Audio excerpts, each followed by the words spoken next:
Good afternoon বন্ধুরা, কেমন আছো? আশা করি ভালো আছো। আজকে যে চিচিঙ্গে আর কুমড়ো আর আলু দিয়ে একটা চচ্চড়ি করছি, চলো দেখতে থাকো। আমি নর্মাল ঘরোয়া যে রান্না হয় সেগুলোই করি, তোমাদের সামনে তুলে ধরি।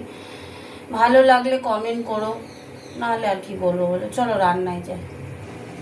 কড়া জ্বালিয়ে দিয়েছি, এই যে তেল দিয়ে দিলাম একটু, গ্যাস জ্বালিয়ে দিয়েছি, তেল দিয়ে দিলাম। তেলটা একটু গরম হোক, দুটো শুকনো লঙ্কা দিয়ে দিলাম, দিয়ে দেবো 5 ফোড়ন,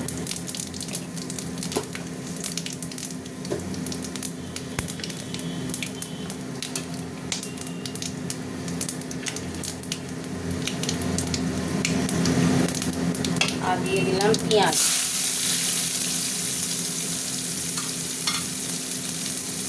ওটা থাক।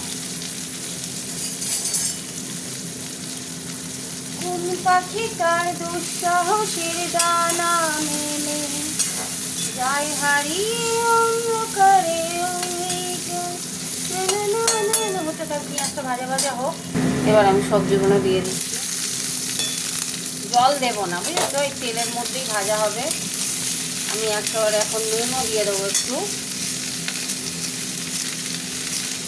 নুন হাতে করেই দিলাম, নুন দিয়ে দিলাম, হলুদ আর লঙ্কাগুলো পরে দেবো। এখন জল ছাড়াই হবে এটা। চিচিঙ্গে, কুমড়ো আর আলু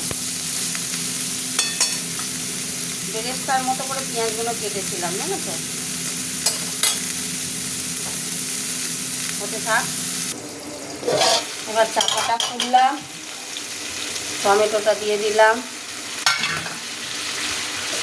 এর মধ্যেই দিয়ে দেবো হলুদ গুঁড়ো, বেশি না অল্প করে হলুদ গুঁড়ো দিয়ে দিলাম,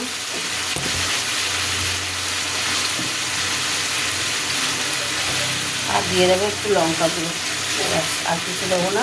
ওতে মিষ্টি দেবো,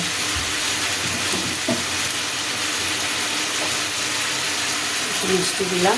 চচ্চড়িটা একটু মিষ্টি না দিলে ভালো লাগে না, বুঝেছো। মিষ্টি দিয়ে দিলাম। এরকম মিডিয়াম মানে লো ফ্লেমে, খুব লো না, মিডিয়াম ফ্লেমে দিয়ে এরকমভাবে চচ্চড়িটা হবে। হতে থাক, আবারও চাপা দিলে তাড়াতাড়ি হবে। হতে থাক। দেখো বন্ধুরা, হয়ে গেছে তরকারি, একদম কমপ্লিট। এইরকম একটুও জল দিইনি।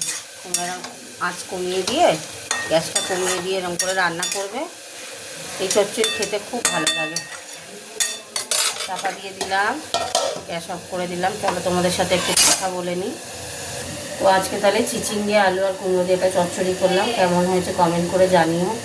সাধারণ ঘরে যে খাওয়া দাওয়া করি সেই রান্নাই তোমাদের সামনে তুলে ধরি, কমেন্ট করো।